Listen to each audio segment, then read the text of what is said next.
Good afternoon, everyone, and thank you for joining me for this important program. Now, today, inflation is disrupting household finances as higher prices erode workers' recent wage gains and retirees' monthly budgets. Meanwhile, a volatile bear market is putting retirees' income-producing investments at risk. This event will connect the dots between inflation, financial resiliency, and retirement income security.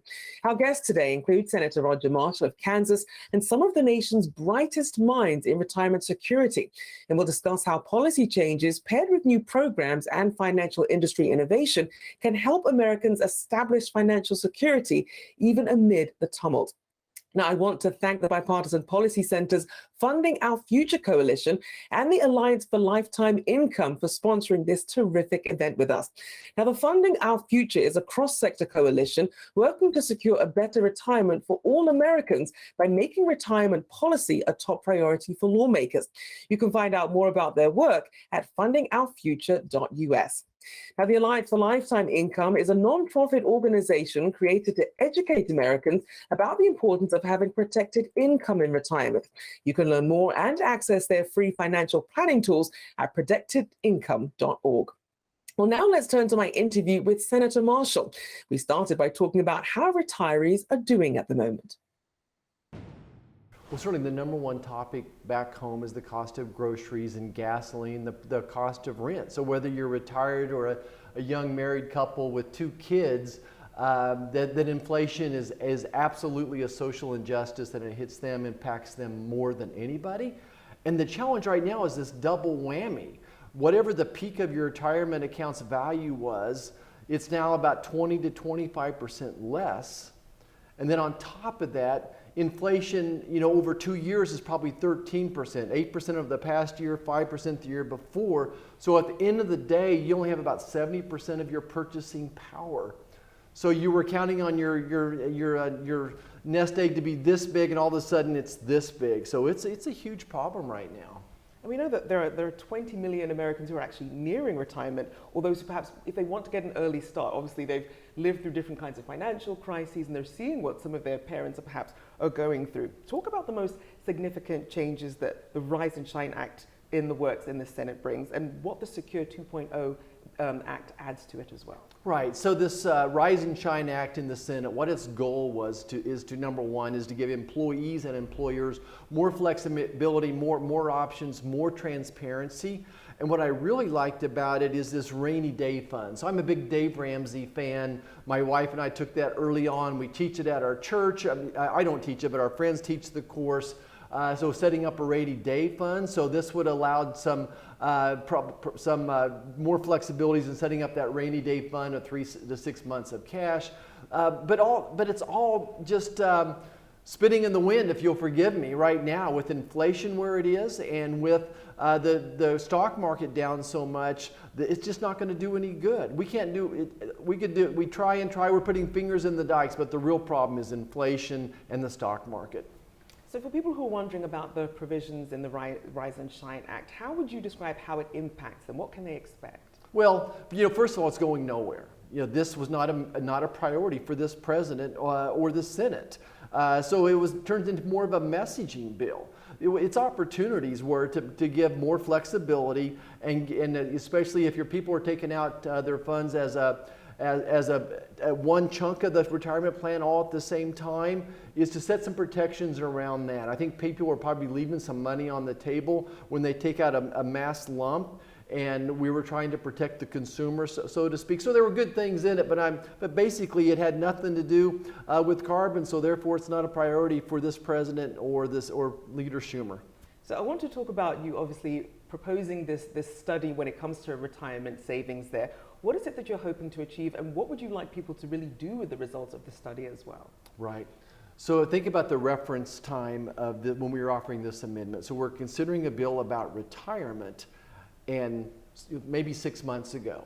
And even then, I was much more concerned about inflation than I was trying to set up these perfect retirement plans. So the purpose of that amendment was to point out to my colleagues that inflation was the true problem. So I was going to hopefully set up a proactive study of how inflation would affect retirement plans. But guess what? Now we can do a retrospective study. So the retrospective study is about everything we're talking about today. How 13% inflation, additive inflation over the 2 years, has impacted your purchasing power of the dollar, and eventually how it impacted the value of your stocks as well. So that was the purpose of it. But clearly this is something that you're very passionate about. How did you come to be so passionate about this? What were really the driving forces behind you moving forward on this? Oh, you know, I think it was the right thing to do. Certainly it was a bipartisan opportunity. I'm part of this, I'm a sandwich generation person, so I've got parents that are certainly retired, and at the same time I've got kids with young families. So, you know, whenever we have opportunity to help people out to make their lives a little bit more comfortable, then we want to do it. I think the transparency is always good, so I think that was a great part of the bill. Now, of course, once lawmakers, everyday Americans, employers are sort of wondering how all of this plays out for them. If you're an employer and you're seeing some of these provisions coming to pass, what messages do you have for them about what they can expect?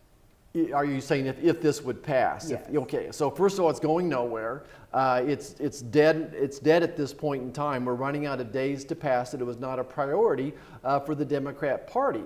But if it would have passed, I think it would have given employers more opportunities, more options, if you will.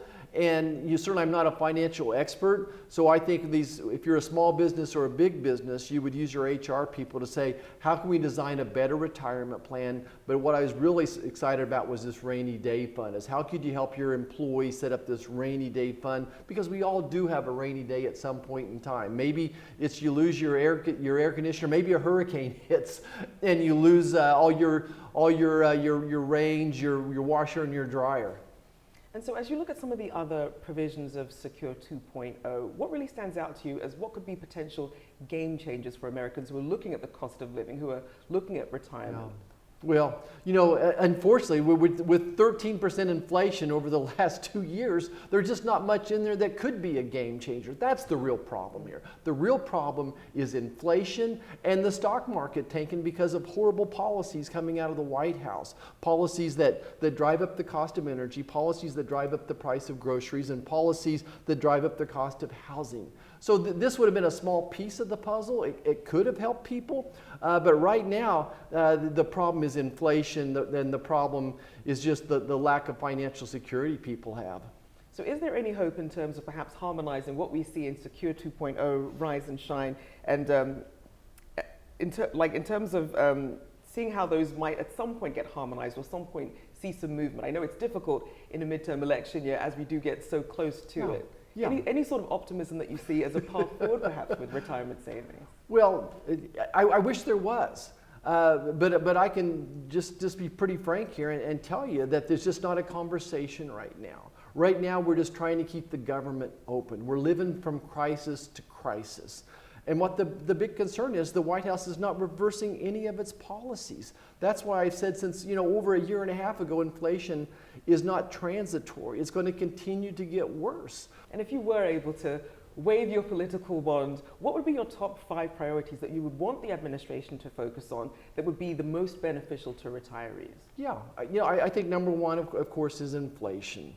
So the drivers of inflation, like I said before, are energy, food, and housing. So what policies could decrease the cost of energy? Well, that would be giving more flexibility to American energy companies to set American energy free.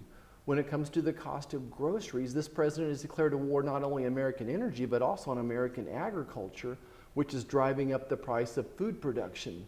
When it comes to the price of housing, the supply disruption has been created by this president paying people more to stay at home than to go back to work. So we need policies that would get people to go back to work rather than to stay home. So that's where I would start. I mean, it is tough because obviously for a lot of people, their nest egg is in their home. But as we've seen house prices go up, it means people want to sort of hold on to their equity and not move. And that's really not also helping with the housing crisis. In terms of the cost of living then, do you have any expectations then as you look at what's happening with inflation and some of the stickier parts that perhaps there will be some relief, that we will see inflation start to temper down anytime soon? No, not at all. I mean, again, the president is doubling down on his policies that have caused inflation. And we have a president that don't even recognize that there's inflation. Look, inflation, the cost of living is up 8% compared to a year ago, which is up 5% compared to the year ago before that. And you have a president who's saying inflation is up just about an inch.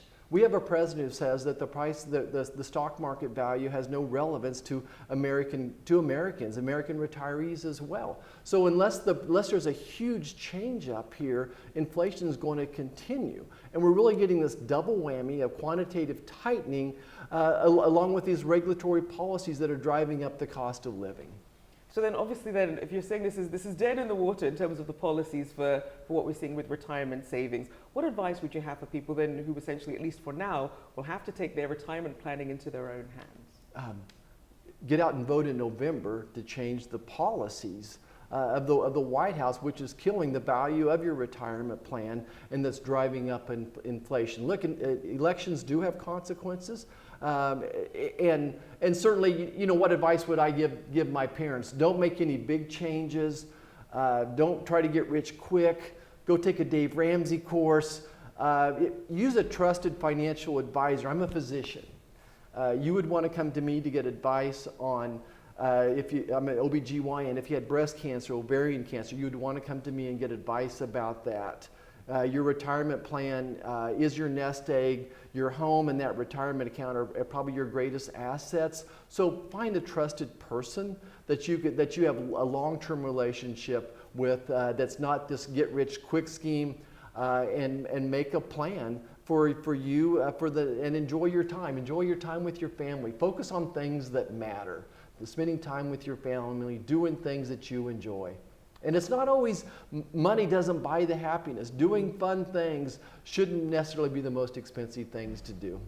We certainly hope not. A big thank you, Senator Marshall, for joining me this afternoon on Yahoo. Thank you so much. Of course. Thank you. Hello, I'm Jason Fickner, Vice President and Chief Economist at the Bipartisan Policy Center. For more on the retirement policy landscape, we're now joined by Andrew Biggs, a senior fellow at the American Enterprise Institute, and Teresa Ghilarducci, a labor economist focusing on retirement security at the New School. Thank you both for joining us. Good to be here. So I want to get started right away because we have limited time. There's a popular narrative now that we have basically a tale of two retirements, one for the haves and one for the have-nots. And while that narrative is framed along income and wealth, another way of viewing the narrative is generational, where the baby boom generation had access to defined benefit pension plans with income paid out in retirement for life, while the younger millennial and Gen Z generations have a defined contribution plan, which may or may not come with an employer match, and there's questions surrounding access. What are your thoughts? Do we have a tale of two retirements? And Teresa, I'll let you go first, please. We definitely have a tale of two retirements, Jason, but it really has nothing much to do with the DB or 401k distinction. The DB pensions really hadn't covered everyone. They were best when unions negotiated them, but since unions have been crushed in the last 30 years, the defined benefit system really only lives in the private sector. We have a tale of two retirements in the 401k, do-it-yourself, voluntary, commercial, individual directed space. Take two people. They could be millennials or Gen Z people. One will have jobs like Andrew and me, and others will have jobs like my cousin who went into construction at 18, or my other cousin who went into personal training after college at about 25. The person like Andrew and me who've had a stable life, a stable work, we've been covered by 401k type plans all of our lives. We'll work 40 years or more. We've had no time out of the labor market. We haven't been unemployed. And we've continually saved, 8 to 15% of pay. And crucially, we have gotten raises. So paying, saving our raise and saving a little bit more was fine. And we'll do just fine in the DC world. They're especially fine because we got federal and state subsidies in the form of sheltering our taxes that when we contributed to those plans. And 70% of those tax expenditures go to the top 20%. So we'll be okay. But my cousins have had divorces. They have jobs that forced them out way before they were ready to. They had intermittent employment. They had intermittent savings accounts. They had conservative investment portfolios. They never had the benefit of a professional manager, and they won't be okay. And they probably paid penalties to take money out during their work lives rather than get the kind of cushy subsidies that we gave. So that's about as different as a projection of retirement, and it all comes from our American system. And I have some follow-up. I want to hear your thoughts first, and I'll ask some follow-up questions for you both. Sure. Well, I thought Teresa laid out a lot of interesting, useful stuff.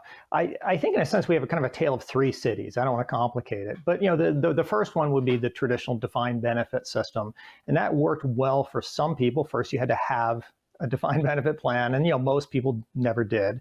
And you also need to stay with the same employer for your whole career. If you did that, it was great. Then we shifted into the early 401k plans, and those had advantages in the sense you could take them from job to job if you were switching jobs. They were also much more common. Employers are much more willing to offer a 401k than they were a traditional pension, but they had downsides. The fees were too high. A lot of people failed to sign up for the plans. The investments were often confusing.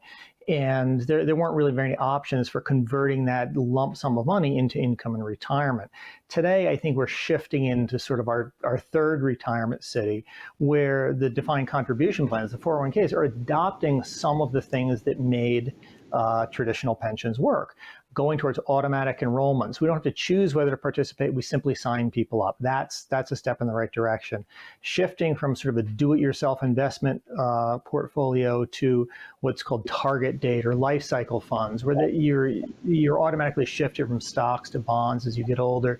That's been very, very helpful for people. Fees on these funds have dropped considerably as you more competition as we shifted out of active investments. The next step, I think, is how do we convert those lump sums? And people really do have quite a bit of retirement savings today. How do we convert that into an income that'll last you for life, similar to what pensions had? So I think the progression of retirement savings in the U.S. has been kind of messy, because everything in the U.S. is messy. But I think ultimately we're going in the right direction. Retirement savings are up, participation in these plans is up, retirement incomes are up. So I think we are going in the right direction. So Teresa, let me follow up with a question on this, because what Andrew lays out seems to make historical sense when you look at the landscape of what's been happening historically and where we are today and how we're moving forward with the retirement landscape with defined contribution plans, adopting these DB-like systems. You pointed out sort of the loss of union wages and union power, but I don't think the DB system's coming back. And you mentioned your cousin who has different jobs and moves around. As Andrew mentioned, the DB system was designed for one job, and you basically got incremental benefits the longer you stayed, which doesn't help those who have intermittent jobs or move around.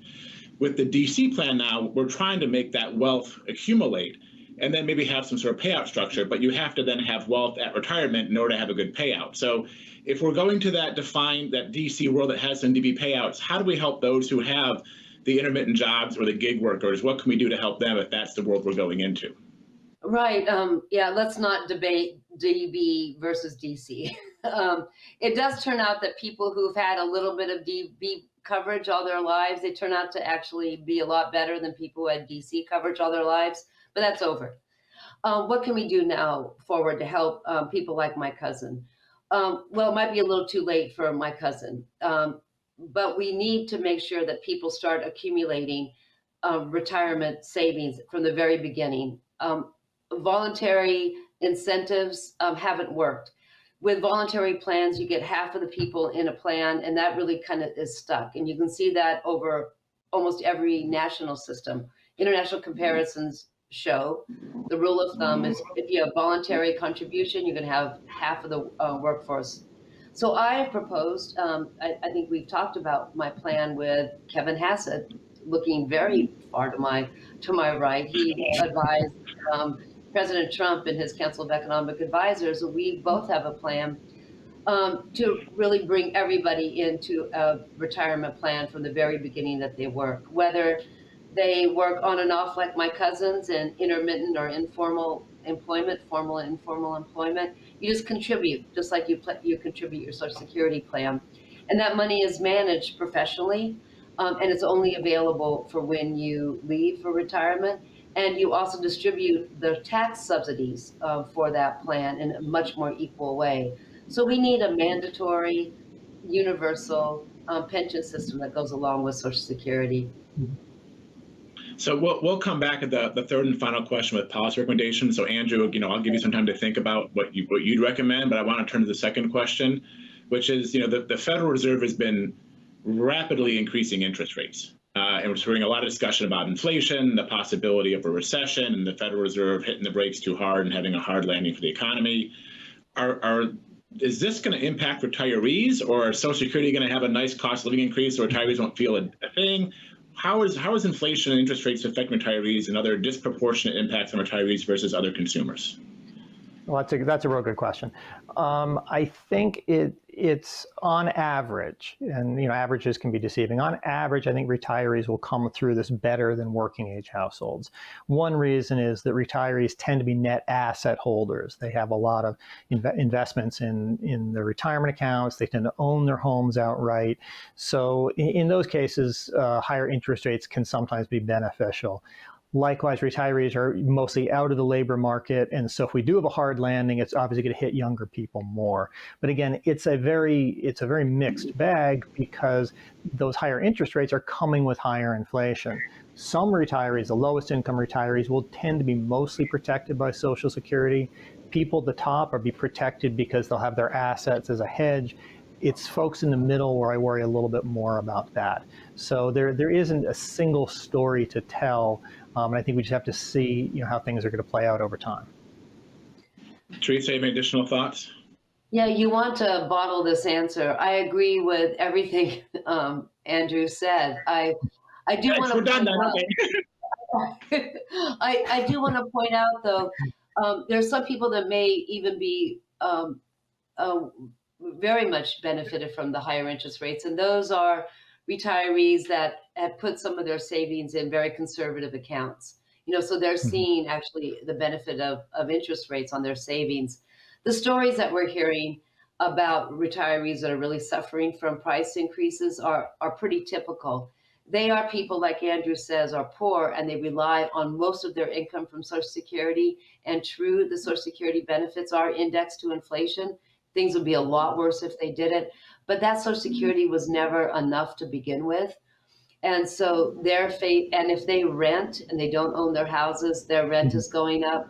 So we saw last month, Jason and Andrew, I'm sure you were shocked by it, that the poverty among elders in this country has gone up.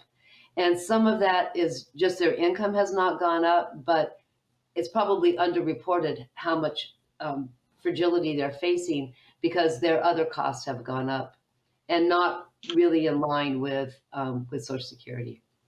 This is a good, segue sort of our last suite of questions because, for all the partisanship and rancor we're seeing in Congress right now and across America, the one area where there's a lot of bipartisan agreement is on retirement security and trying to help people save for retirement and secure a better financial security in retirement.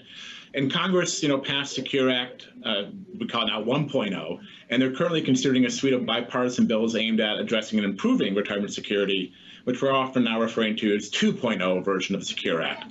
And does what's being considered in Congress now do enough to help retirement and people in retirement? Is it not going far enough? Are there things we're missing? So Teresa, I'll ask you, and then Andrew, I'll ask you to sort of close out with what you think we should be doing. Teresa? Yeah.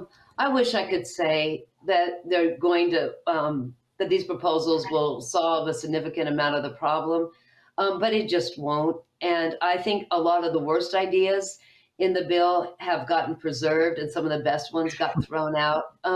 Let me just say the clearinghouse for people to find their lost accounts is a good idea. The Pension Rights Center is one of that. It's still there, but it's not going to move any, the needle on average at all. It'll help one or two people, a handful of people. It has two other things that we might like, but it really is regressive and doesn't help the retirement inequality. It certainly makes the tale of two retirements. the inequality much, much worse. And that's allowing people to delay collecting from their IRAs without an income tax penalty from 70 to 72. Well, that helps the people who don't need their IRAs until they're older. They have a lot more in their accounts. And then this other wacky idea to provide better catch-up contributions for people who are over 60. That's the idea that you get more of a tax break if you even put more money into your Social Security. And that really only helps people at the top. There's only a handful of people who actually get real wage increases after the age of 40 and 50, wage increases that beat inflation. A disproportionate number of those are white men with professional degrees. So if you want a proposal to help white men with professional degrees and high incomes, this would be the legislation for you. And Andrew, in the final minute and a half we have, do you think Secure Act 2.0 is, Teresa's point, there's some good and some bad, so it's another case of the good, the bad, and the ugly? Is there more that Congress should be doing they're not talking about? What do you think we should be looking at? What should Congress do? Well, I'm a white man with a professional degree, so I should like the bill, but the reality is I don't really like it much more than Teresa does. The reality is, and I agree with Teresa on this, the financial incentives to participate in retirement plans don't do a heck of a lot. The provisions in the Secure Act that were much touted in the press of moving towards automatic enrollment for 401ks are so weak and watered down, I don't think they're going to have any effect on retirement savings. At the end of the day, I'm optimistic about our system, but if you think more people need to be saving for retirement, we either have to automatically enroll them or we have to mandatorily enroll them. The shifting of the deck chairs around in the Secure Act, I'm not saying it's all bad, and Teresa makes some good points, but it's at the end of the day, if you are one of these people who thinks we face a retirement crisis, the Secure Act and Secure Act 2.0 aren't nearly enough to do the job. Yeah. Well, we are running out of time, and I would love to make the offer to have you guys come back on again so we could have another 15-minute chat and just talk about solutions, because we could get into how we can help people delay claiming Social Security, how we can help people better annuitize or partially annuitize their 401k balances. So we'll put that up to Yahoo Finance to bring us back on and do this again at some point for another 15 minutes. But for now, I'll say thank you, and thank you all for joining us. Now I'll hand it back to Rachelle Akuffo for more on the personal finance side of these important issues. Thank you. Thanks so much, Jason. Now, the last thing we have for you today is a conversation with three personal finance experts. We'll be joined by Jean Chatzky, the CEO of Her Money, David Blanchett, the head of retirement research at PGIM, and Ida Rademacher, the executive director of the Aspen Institute Financial Security Program, right after this. A big thank you to Jean, David, and Ida for joining us. So first, for a lot of people who are looking at their 401ks, they're seeing what's happening. For those who are currently in retirement or those who are approaching retirement, I wonder if each of you could give just a piece of advice for people who are worried about how inflation is going to be affecting them in the years ahead. Jean, if I could start with you, please.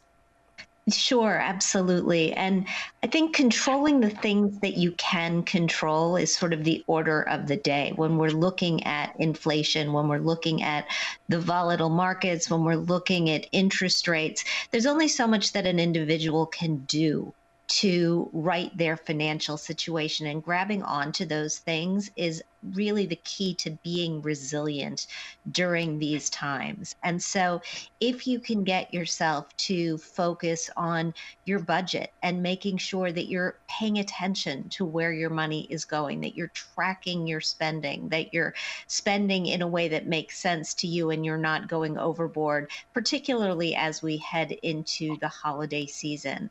Also, when you're looking at those interest rates, now's the time to try to grab a little bit of additional money on your cash. Now's the time to be aggressive in the areas where you know that you can be aggressive. And just try to keep your head down and move ahead on the straight and narrow, and you'll get through it over time. And David, advice from you. Obviously, it can be quite overwhelming for people looking at their 401ks, especially right now. Yeah, I mean, the first thing is that inflation is a very personal number, right? The CPI is a weighted basket of goods that all Americans consume. And so first kind of understand how this has affected you. I think more importantly, the question is is what do you want to do going forward? And I think that for a lot of folks, for example, who weren't maybe interested in delaying claiming Social Security, it gives them an option to kind of hedge against future inflation increases. So I think the key thing is to understand what it's done for you and what you can do in the future if this happens again. And also, Ida, for you, because a lot of people are wondering, should I retire? Should I hold off on it? What sort of advice do you have for people who are trying to really try and make these decisions right now? Yeah, I think I'd follow suit with the advice already given for those who are close to retiring as we look at inflation and recession. I'd point out that for those that are younger in their working careers, there is less retirement savings. For those, we still have about 57 million people in the US who didn't have access to retirement savings. Those who have long horizons should take part in their plans, and there's policy changes that are going to make that even more accessible for people to have retirement savings plans. So the long-term practices shouldn't change the idea of investing in your future. And if anything, the sobering realities of what's happening right now in terms of both rising costs and the need for thinking about long-term savings should be something that doesn't dissuade you from investing and from saving for retirement. And Jean, Ida raises a good point. Obviously, we already have high inflation that people are dealing with, also potentially planning for a recession, depending on whether the Fed can stick that soft landing. So when you have this sort of 1-2 punch, how does that affect people depending on the saving and income levels that they're at? Yeah, it's incredibly different depending on where you are. We know that this kind of a 1-2 punch impacts people at lower incomes, people living paycheck to paycheck most, because they don't have the wiggle room to deal with inflation. But Ida made a terrific point that, if you are older and if you're at your higher earning levels and you can, in fact, delay retirement for a little while, opt not to retire, not to make those big changes right now, even hanging on for another 6 months, another year and a half, if you can, gives you that opportunity to delay Social Security, to allow the money in your retirement accounts to continue to grow because you're contributing to it, but also potentially to come back from this sort of a downfall. And for those folks in the middle, if you don't have, as she said, the opportunity to contribute to a work-based plan, getting into an IRA, getting into some sort of a plan for retirement that you have ginned up yourself is really the order of the day. Many of the strategies that we're talking about are the tried and true sort of save, invest, stay with it, don't panic. But that's what's going to get us through this period. And David, a lot of people are wondering, how can I protect what I already have, or perhaps how can I maximize what I already have? Talk about some of perhaps the policies or the new ideas that are in the best position to protect these sorts of investments. Well, I think that, again, everyone's in a different spot in terms of saving for retirement, right? I think that there's definitely under savings. I think that individuals haven't saved enough. And so the first thing we need to do is get people to save more. As Ida mentioned, I think we need to increase coverage and increase savings rates. And then I think as you approach retirement, you start asking questions, how am I going to make the income that I have, or excuse me, the savings that I have last for a lifetime? And that's a really tough thing to figure out. So I think that we need to give people more access to savings, better strategies to help them kind of figure out how they're going to make their money last. And Jean, people in the middle class seem to be getting squeezed the most in these sort of situations because they are actually at greater risk of running out of money in retirement. How should they go about protecting themselves? It's interesting. This question of running out of money in retirement is not one that we have really educated people on nearly enough. We've talked for years about the need to accumulate money for retirement. You should save, you should max out, you should grab the matching dollars in your 401k, you should open an IRA or a SEP IRA if you don't have access. Contribute, contribute, contribute. But the question of running out is a very different question and requires a strategy that is just as well thought out, because we're talking about a period of retirement that can last 30, 40 years. And so that involves thinking about things like, how can I delay Social Security so that I am able to get the most for that investment that I've made in my own future?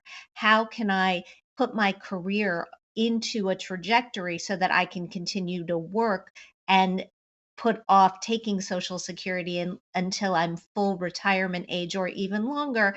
And then it involves thinking about things like ways to make the money that you've saved yourself last. We're embarking on an era where more plans will be able to offer things like annuities within retirement plans. That's going to beg some understanding. It's going to require increased education.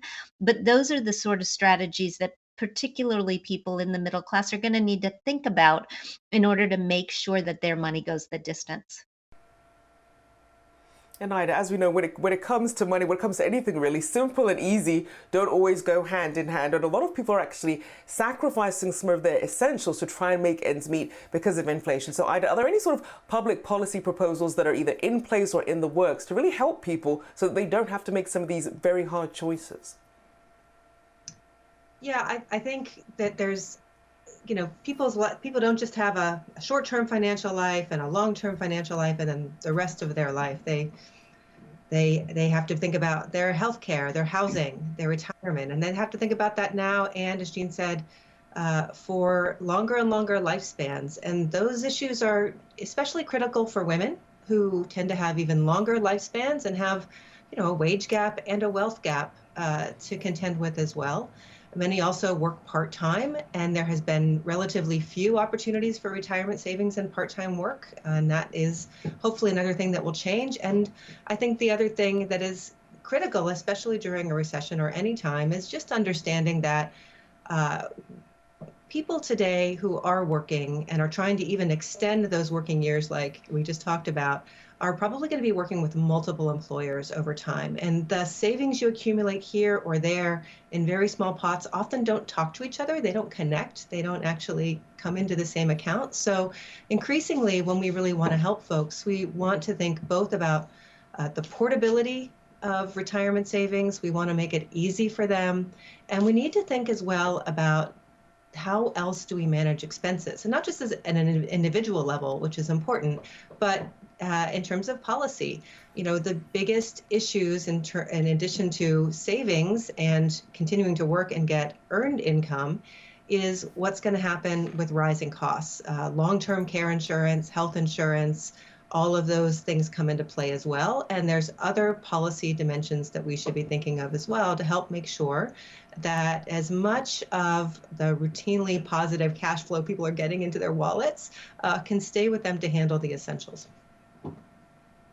And it's tough because obviously, David, you can only plan for so much. Obviously, nobody saw COVID coming. And with inflation at a 40-year high, you have an entire generation of people who've never experienced inflation on these levels. So when people are trying to really figure out how they can ensure that their retirement accounts for some of these potential inflation risks, what sort of strategies do you recommend? Well, I mean, the problem is there's not necessarily a ton of strategies out there that are linked directly to inflation. I think we've all mentioned this already, but the one strategy that does have an explicit inflation hedge is delayed claim of Social Security.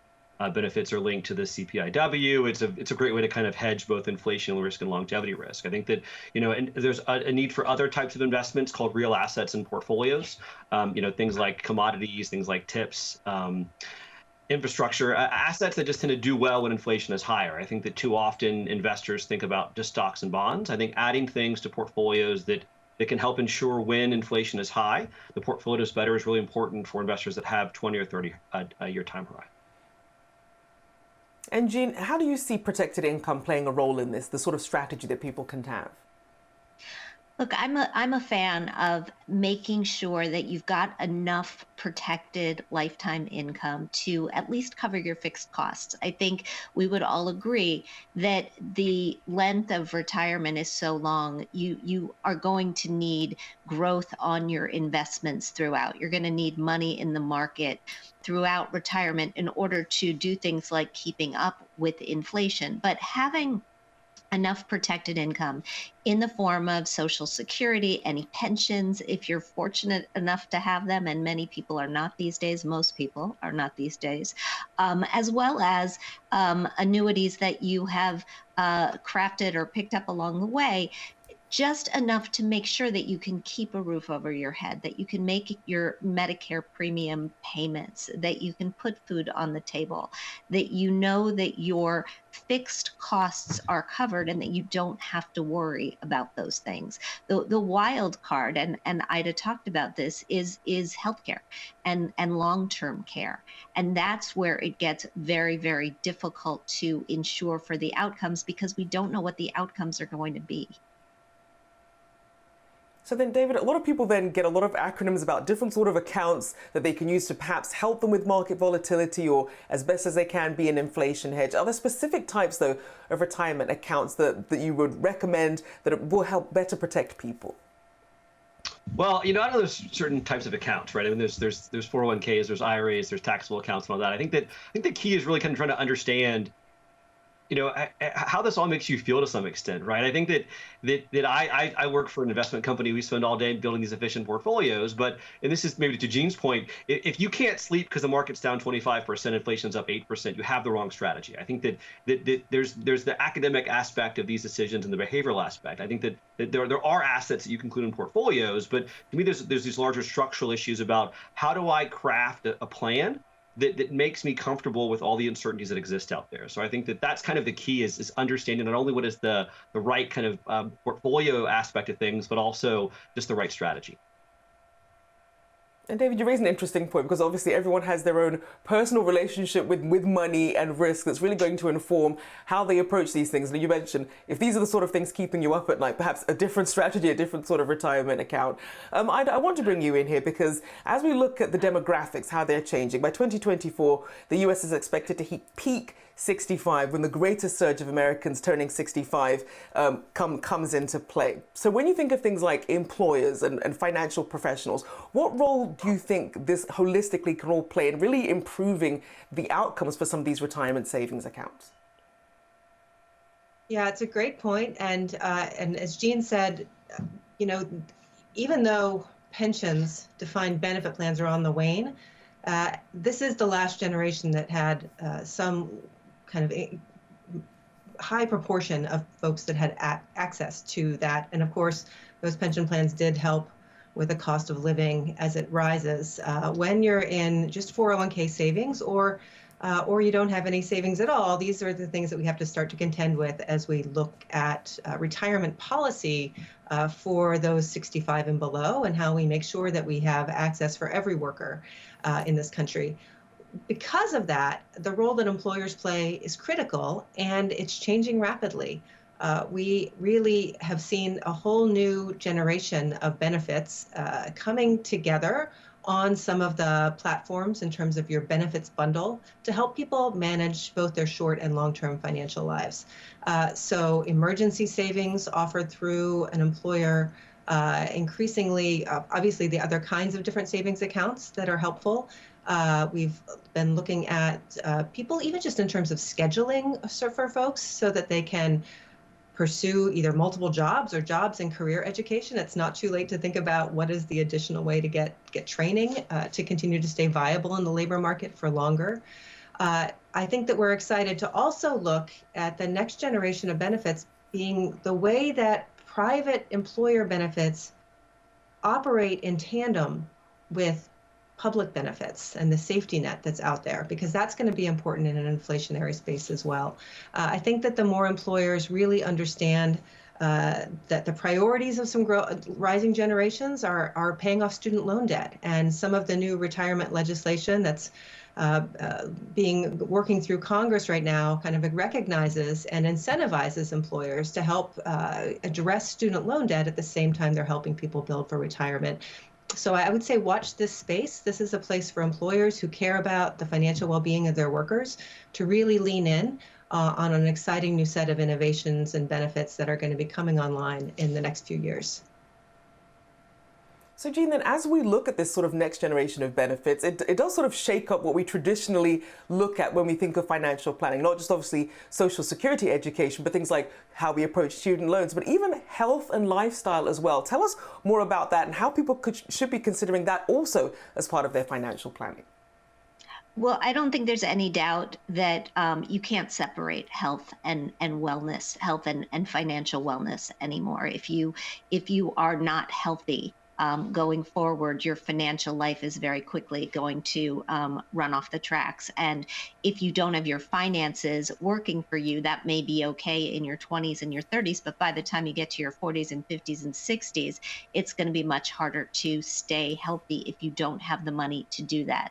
Employers are realizing this, and they're also realizing that their workforce is counting on them to step up and help them with all aspects of their wellness, not just their health and their financial wellness, but their mental health as well. There's been a lot of research on this, and employees are willing to switch jobs today to jump to a company that they believe actually cares about them in these areas. So I think Ida's right. I think we are on just the precipice of a whole new layer of benefits offerings that will help with these things. And I would say, for consumers, we know there's a very frustrating statistic out there that consumers spend less time choosing their health plan each year than they spend time choosing a vacation, right? We don't pay enough attention to these things. For consumers, it's your job to actually pay attention in October in open enrollment to see what your employer is teeing up and to see if you can actually find some additional resources to help you during these difficult times. And just lastly, I mean, obviously policymakers trying to push things forward to help with retirement savings. I want to just get quickly each of you your reaction. I spoke to Senator Marshall earlier, and he discussed the bipartisan retirement security legislation currently being negotiated in Congress, commonly referred to as Secure 2.0. Now, he sounded very skeptical about the passage, essentially saying that it's dead in the water as the administration has its other priorities. So I just wanted to get one of his soundbite. Unfortunately, with 13% inflation over the last 2 years, there's just not much in there that could be a game changer. That's the real problem here. The real problem is inflation and the stock market tanking because of horrible policies coming out of the White House. So, David, I want to first start with your take. Is there anything you think perhaps either policymakers or even the private sector could really be doing to at least make retirement savings more resilient? I mean, to me, I think that the biggest thing is just more coverage. I think that we're doing well by the folks who have access to employer-sponsored defined contribution plans. You do more as a country to give access to these plans, these strategies to people who can't save via their employer. So I'd like to see more movement there. And Ida? Yeah, I definitely would echo David there. I would say that if there's ever a place to look for hope, the retirement legislation passed unanimously in the House, or I think there were 5 votes against, 400 something for, and in the Senate it passed out of committee with all Republican and Democratic support. So I do think that there's momentum. People are starting to make this kitchen table issue a national policy issue that can get bipartisan support. So I don't think that my own sense of hearing from different stakeholders in this mix is that we shouldn't have hope, that we can and do need to do more on retirement savings. Obviously, the access issues. And then for those that are lower income, it's also important to think about how we actually structure and incentivize savings so that it can accumulate. So a refundable savers credit, expanding and simplifying the savers credit for those lower income savers is also critical. Again, the emergency saving aspects, the Connections student loan, starting to think about an inclusive savings and investment system in this country, not just the infrastructure in the market space, but how do we create the policy environment that actually creates a lifetime opportunity to save and invest in your financial future? Angie, lastly, your ideal outlook here. Look, there's a lot of good in this bill that we all hope will be able to move forward. It provides for emergency savings. It provides for additional automation into retirement plans, which is fantastic because we know that when people are automatically enrolled, enrollment goes up. But I would say for now, don't forget the states. There are a number of states that have in the past few years put work and save programs into place for smaller employers that don't have 401ks, that don't have work-based retirement plans, so that they can make paycheck deductions flow into IRAs. And when that happens, workers are 15 times more likely to save. Other states are following Oregon and New York in teeing this up. Maryland's got something moving along. So, we hope that we'll see more of those as well. It's great when it occurs on a federal level, but the states have a lot that they can accomplish too. Well, we'll have to leave it there, but a big thank you to our panelists. We do appreciate you joining us today. And from all of us at the Bipartisan Policy Center and Yahoo Finance, a big thank you for joining us. Take care.